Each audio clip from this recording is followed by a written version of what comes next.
খ্রিস্টান ধর্মমতে পৃথিবীর প্রথম মানুষ কে ছিলেন? তো চলুন আজকের ভিডিওতে সেটা জানার চেষ্টা করি।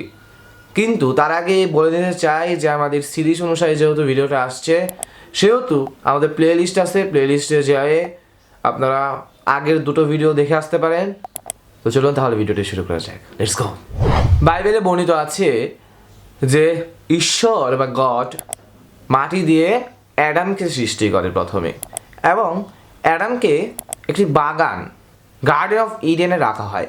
সেখানে বলা হয়েছিল, ঈশ্বর বলেছিল যে তুমি সব ফল খাও, তুমি যা করো, আমরা তোমাকে কেউ কিছু বলবো না, সব ফল খেতে পারবে, শুধুমাত্র একটি গাছ থেকে খেতে পারবে না, একটি ফল। তারপর অ্যাডামের হাড় থেকে একটি অবয়ব মেয়ে লোক সৃষ্টি করেন।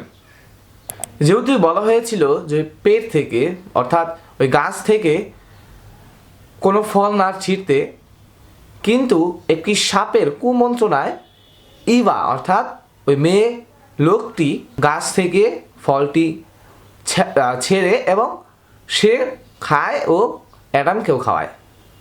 সেজন্য ঈশ্বর বা গড খুবই রেগে যায় এবং তার কথার অবাধ্য হয়, তাদের দুজনকে গার্ডেন অফ ইডেন থেকে বের করে দেয়।